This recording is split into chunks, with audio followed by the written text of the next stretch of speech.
Welcome to the Learn Your Ballot educational series, where you get the 411 on what and who is on the ballot for the 2020 election. I'm your host, Precious Azure, accompanied by the amazing Dave Lewis, who's also going to be tuning in and helping me lead this conversation in what and who's on the ballot for 2020. Exactly. Thank you, Precious. I'm excited about this opportunity to help you guys once again become more informed about your ballot, about who's on the ballot before we go to the polls. We know that, again, we talk about this all the time. The highlight of this election now seems to be the presidential piece of this.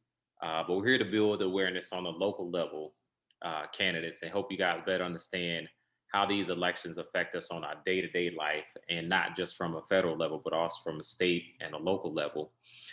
And just inform you guys on this and some additional research that we've done from a nonpartisan lens to help all of us make informed decisions as we go to the polls.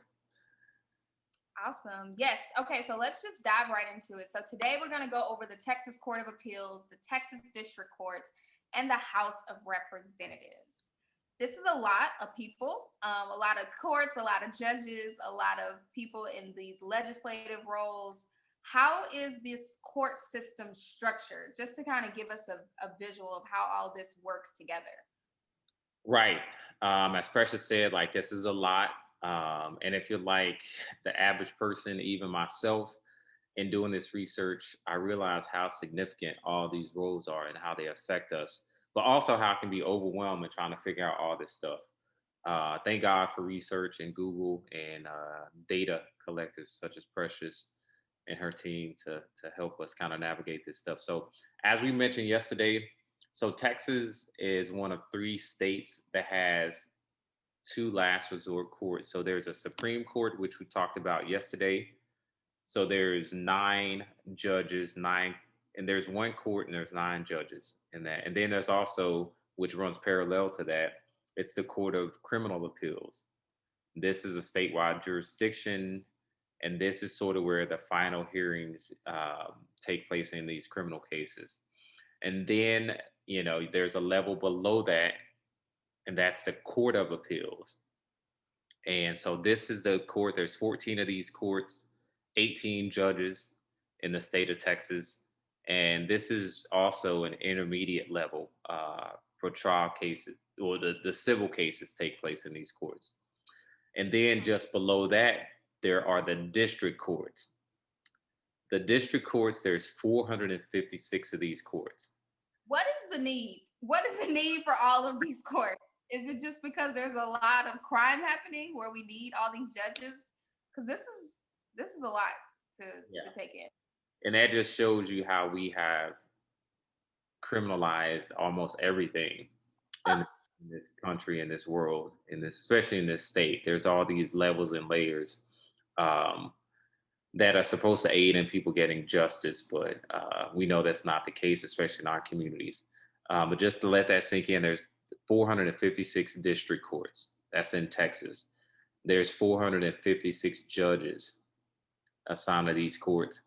These courts are aligned with the districts. There's 359 districts in Texas. So that means some of these districts have more than 1 judge. So when we talk about districts, is that just a term used when it comes to the court system? Because I know we have counties, but there's a certain number of counties in each district, is what I'm assuming? Yes, correct. Okay. Yes. And I guess districts were created to figure out who is districts and jurisdiction, like, what's that word again? But yeah, I'm guessing that decides, like, the districts are for the courts to know what counties they oversee. Yes. Or the counties that they take. Yes. Okay. Just trying to get familiar with all this language. Some of them contain several, just how big the district is. Okay. And then below that, then that's where it goes into the county. So you have your districts, and within those districts, there are county level courts. So in Texas, there's 508 courts. That's total. And then there's 508 judges. So it's a lot. And these are just county trial courts. And so you'll see everything in there. You'll see there's criminal cases that are being held there. There's civil cases. There's small. There's large. They're all in there. And then you go to the first layer of the courts, and then there's the justice courts, and then there's the municipal courts. So the justice courts, you'll see things such as like civil suits, anything less than $10,000, small claims courts, like if you have an issue with a moving company, which typically happens, they break your stuff and you're trying to get your money back. And then some of the smaller criminal misdemeanor cases that are punishable by fine only, and marriage. They also handle marriage licensing cases like that, Is divorce. that so that's on the county level or the That's that's below the county level. So that's just local? local. That's city level, town, city. I don't want to do it. And Okay. then the municipal courts, they handle some of the. Again, they handle criminal cases, misdemeanor cases as well. No jail time. So these are all cases that don't require jail time. They're just it's money involved in these cases, Okay. or some And type of. so the judges we're about to focus on now are for the more higher level courts, which Yeah, is district and the court of appeals. absolutely. Okay. And so what types of cases are done on the district level? On the what kind of cases do we handle out of the district courts? At the district courts, I think I'm seeing juvenile matters here. Yeah, I'm so trying to you'll see in the district courts you have some felony criminal cases. There's divorce cases. There's cases involving land. So if there's a title dispute, um, election cases. So sometimes there's issues with elections. Say if someone feels like there was some type of cheating, some type of scandal, misuse of funds, they handle those. Civil matters, um, anything that's above $200, they'll handle that. Um, Unless it's handled in some of the lower level courts, it'll go to the district courts. Uh, got you. and then district courts, just in general, it's just a general court, judicial court in Texas. And these courts are aligned to legislators. So you have your legislators, and then these district courts align to the different legislators. Whichever district those legislators represent, um, those courts are evenly aligned to the different legislators, which makes sense. Okay. So let's get into some of this data. So I was doing some research looking at there's an annual report actually that's done that I did not know about, but it's available to the public, easy to find. But it said that the number of new cases in the district and county level courts increased to nearly every category. So the categories of cases, somewhat like Dave mentioned, can be civil related, injury damage to where like if you get in a car accident, debt related, real estate, taxes, medical malpractice. I didn't even think about that. So those are different categories of cases that are done at these different levels. And it says, in terms of the volume of cases, the largest increases in district and county courts occurred in debt cases, which account for 30% of the caseload, and injury or damage cases involving a motor vehicle, which was about 14%. So we have a lot of car accidents going on, and a lot of debt related issues and cases that are happening. And I'm assuming a lot of those debt related cases would be, I mean, I guess consumer, they have on here consumer and commercial debt. So I would say that's small business owners that maybe, went down a wrong path and got accumulated too much debt. And you also have the consumers that take out way too many loans. So, but you got to think about what's the core reason that they're having to take out all these loans, right? Right. And so that's a lot. And I'm curious to know who's on the ballot right now. And Preston, before we get to that, I want to point out one of the interesting facts and one of the conversations you and I had, where in the data that we pulled, where it showed that eminent domain had increased from the previous year Yes. by almost 50%. And over the last 5 years in Harris County, it has increased by 150%. And for those of you that don't know what eminent domain is, just to kind of break it down in the simplest terms possible, it's a law that allows the government to come in and seize your property, the land that you own. It gives them a legal right to seize that, and as long as they provide you some type of compensation, but they have the legal authority to come in and seize your property for government use. And if you guys So, notice, go ahead, Precious. no, I was saying that I'm glad you brought that up because I completely looked over that because that's an extremely big increase over the past 5 years. So basically, the government is seizing people's property And if you notice, aggressively.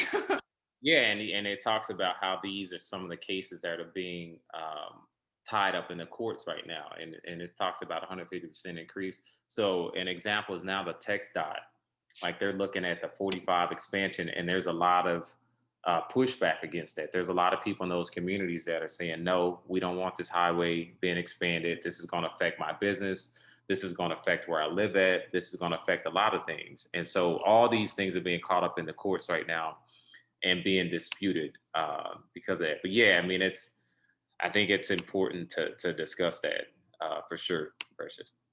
Most definitely. And I actually did hear something about 45 and all of that. I actually that conversation's been happening for a while though now. Yeah. Yep. Yeah, because I want to say when I first heard about that, that was probably 2 years ago. Yep. So okay. Well, yes. So definitely want to know who's going to be in these seats and that's able to really decide on some of these cases. Right. And so 'Cause I know it's a lot of people on the ballot. A lot, a lot, a lot. so so we have that again, like there's the two courts. So there's the The Texas, Court of Appeals. yeah, so there's the Harris County District Courts, and then there's the Texas Courts of Appeals on the ballot. And so on the Harris County District Courts, there are 25, uh, there's 25 seats that are being either there's an incumbent in that seat or there's not someone running it. Some of these seats are uncontested. I think, Precious, I think it's 11 of those seats are uncontested. 12 are uncontested. So 12 are uncontested. So you probably won't see these names on the ballot. And then there's another 13 seats where there's an incumbent in that seat. And one thing I want to point out is that we have the opportunity to see 17 women in those roles. Okay, who run the world? I think it's huge. Yeah, I think that's an awesome opportunity. And I think all of the women that are currently holding their seat that are incumbents or that are running for these roles are Democrat women. Okay. So it's a very, very important race. And when we talk about if our kids get in trouble in school for some reason, if there's challenges with school, because we now know they're criminalizing kids at the age of 10 in Texas. Yeah, in So Texas. they literally can put kids on probation. They can take them out of the home at the age of 10. And we've seen the school to prison pipeline in Texas. It's real. So we've seen it start as early as third grade. And so having people in these seats that hopefully not just because they look like us, but because they do look like us, they should have some type of empathy, some type of compassion for these little black and brown kids that are being criminalized for just being kids that are coming in and out of those schools. Right. And so I think this And is. oh no, I'm sorry to cut you off. You're good. Go ahead. I was going to shed some light on our Black girls specifically because that is something that's really happening in these school systems. And Black girls are seen less innocent as young as age 5.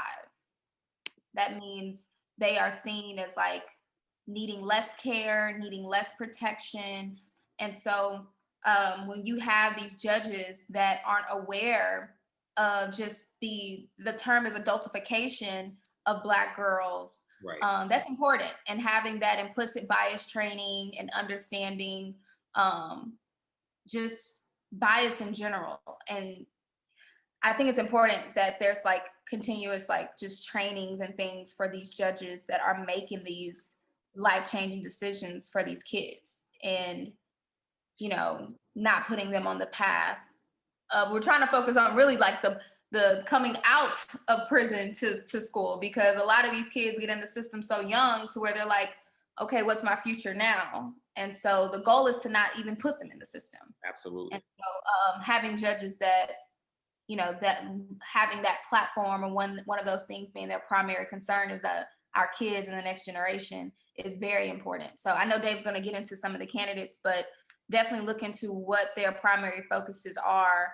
And I think just education in general should be very much so valued and top of the list. Yeah, and again, like it's so many candidates on the ballot that I think it's important that you go look at Ballotpedia. Some of them have their websites up, some of them have done a good job, some of them have not done a good job updating their information. We've seen this throughout this whole entire thing, but I don't want to, we would be here all day going over every candidate. Oh, right. I'm gonna send everybody to Ballotpedia, and Ballotpedia is a great place. It'll take you to their Facebook, it'll take you to the website, it'll show you who they are, what they look like, what they stand for. It'll also give you some background on their endorsements, who's endorsed them, who's endorsed their campaign, who supported them, and also some background on all these candidates. So Ballotpedia, it'll break it down from the Texas Court of Appeals, and then all the way down to the Harris County district courts, which the district courts are huge. They affect us greatly. So yeah, absolutely. And the cool thing about Ballotpedia is that you can download their app and you can save your ballot. So as you're doing your research and deciding on who you want to vote for, you can save it on the app and have it readily available, right before you go to the polls. So definitely download that app. So I guess let's just move into the Texas Legislature.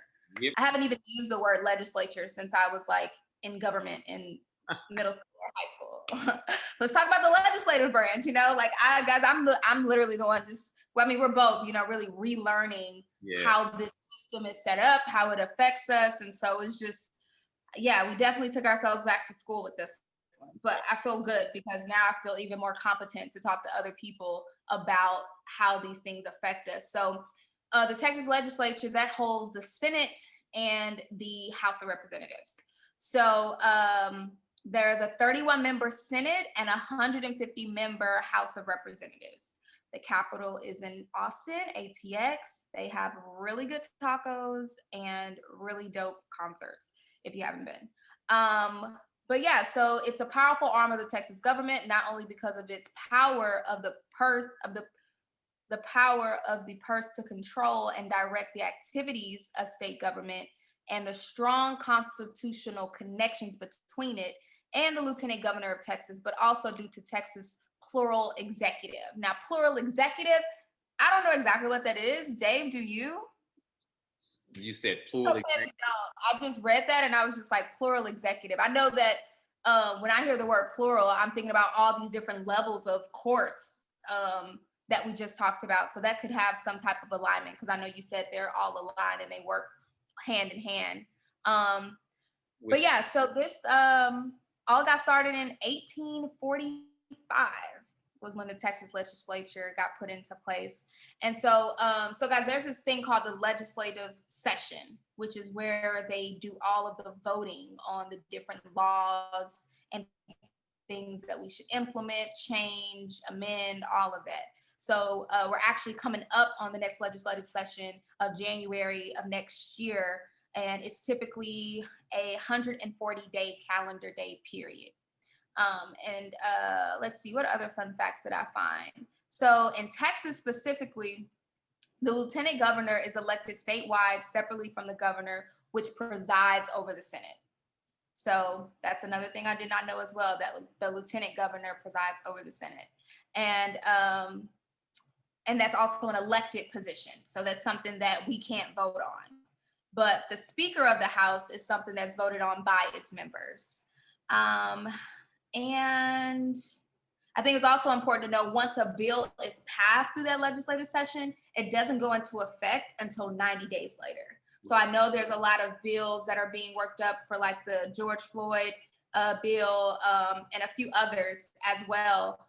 And they can put a motion in to get it inactive sooner. But of course, they all have to vote on that. But I think it's just good to know if we do get a success and bills are passed, it technically doesn't go into effect to 90 days after. So there's a lot of moving parts with this. And I guess, Dave, let's just, get into some data points on other things that we can share about the legislature. Yep. And I want to point out that legislators meet, as you said, every January for 140 days, and it's every odd year. Mm-hmm. So they'll meet 2021, then they'll meet again in 2023, then in 2025. So that's sort of how their meeting is. And anybody that has any interest in presenting something to legislation, that's their opportunity to present something to legislation. And so it also goes back to policies. Like, this is where policies that shape our community, that shapes our world, that affect like how we're policed. You know, there's a lot of statewide and federal things that have to take place in order for policing to improve in our country. Qualified immunity, you know, that's a federal law that needs to change. So having the right legislators and the right representatives, Congress, to support us and truly represent the people is important, because we've seen that, and we'll talk about this too, but a lot of these people have been in their seats forever.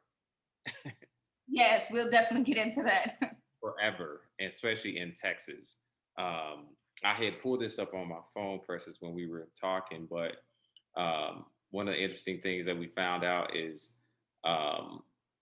Precious talked about there's 31 senators in Texas, 19 are Republican, 12 are Democrats. And so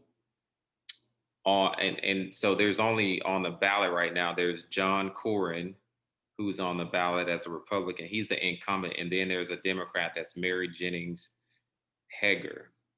She's also on the ballot. And how long has John Cornyn been in his seat, Precious? He has been in his seat for 17 years. He's been in the seat since 2002, almost 2 decades. I didn't even know that was a thing. That was even possible. Yeah. And so he's reelected and reelected and reelected. Is there a cap on that? I didn't even look up to figure that out. As long as these are seats where you can continue to get reelected over and over and over. Oh, wow. And so we've seen where that's gotten us as a society. And so it's important. So there's other candidates. I would look up Miss Jennings Hager, do your research on her, but also look up John Cornyn's history, and it'll tell you a lot about who he is. Then on the House of Representatives side, of course, there's 150. 83 of those seats are held by Republicans. 67 of those seats are held by the Democrat Party. Wow. So and another point to point out, based on those numbers, just looking at Houston alone, we have a lot of Republican, more Republican than Democratic representatives in our districts. Yep. So just throwing that out there. So it's important. And then this year, there's 1, 2, 3, 4, 5, 6, 7, 8, 9. There's 10 opportunities in Texas for the seats to flip, for this to be, to add 10 more, which would actually balance. Balance the House. Yeah, it would balance it, the House of Representatives. So we would go from 67 to 77, and they would go from 83 to 73. And so all these things are important when you're looking at this. Some of them, there's 1, 2, 3, 4. So there's 4 incumbents. So it would be 6 seats. So they would lose 6, we would gain 6. So it would still sort of balance the power in this as well. So I said they and we, which yes. So with this, with the Senate, or just with state legislatures alone, also I just stumbled upon what they get paid, and it was pretty surprising that they get paid $600 a month. $600 a month, but they do get a per diem of $221 for every day that they're in legislative session. So altogether, that totals to about $38,140 a year for regular session. Now, I didn't even take this into account, but that only happens every other year. So one year they're getting paid $38,000, then the next year they're getting paid $7,200. So they clearly got to have something else going on. Yeah. So I'll be curious to know like what their day-to-day is career-wise, because how they're engaging with the community and how involved they are when they're not in session definitely plays a role into what they are prioritizing when they are in session. So that would be something to look into as well, just knowing what their other interests are when they're not working, because it's not like a regular job where you have to show up to work every day. Right. So yeah, I think we covered everything for this episode, pretty straight to the point. Honestly, I think it's more so because this is kind of like the meat and potatoes, really, because this is, all these people are the people that are going to be in the seats next year that's voting on everything that we, you know, that we're very passionate about, and really looking forward to seeing that true change. So these seats that are available, we definitely want to show up and vote and make sure the right people are voting on behalf of us, because that's what they're there for, to represent us. Absolutely. And this truly is an election that is special and unique in its own way, where people really do now we don't have a lot of excuses. Like, we have cell phones, we have Google, we have information and access where we don't have to go to a library and look up these candidates. We don't have to depend on the news or the media to tell us who they are. Like, we literally can go to their Facebook, we can do our own research, and decide like who we want to represent us. You know, you can. This is not a straight ticket ballot. Like, you don't get to just vote Democrat. I know for a lot of people that's disappointing, but to a lot of people that they're okay with that. You know, a lot of people are not just straight ticket voters, and they would want to vote for different parties and different people to represent them in different spaces. So I think this is important, and I think it's super important. I hope you guys take this serious, especially the judicial branch, the senators, the representatives. Like, do your time, take your time to research them. And Ballotpedia, again, I can't stress it enough, is pretty dope, and something that will help you tremendously. Yeah, and definitely letting you guys know, we are definitely coming at this from a nonpartisan perspective. When we talk about straight ticket voting not being an option, we actually encourage it, because now it forces us to really learn and educate ourselves, right? And so there are people from several different parties. You got Democrat, Republican, Libertarian, the Green Party, the Independent Party. We've learned so much where we were like, okay, let's get this information out so you guys can be able to have something to have to stand on when you're making these decisions. So definitely want you to be as well informed as possible. If you haven't seen the other episodes, definitely check those out so you can be in the know, and share this content and this information with your friends, family, and all those other people that follow you or that you're connected. Thank you. That is a wrap for episode 4. We appreciate y'all joining us again. Thank you to my co-host Precious. We're Community Action Collective. You guys can follow us.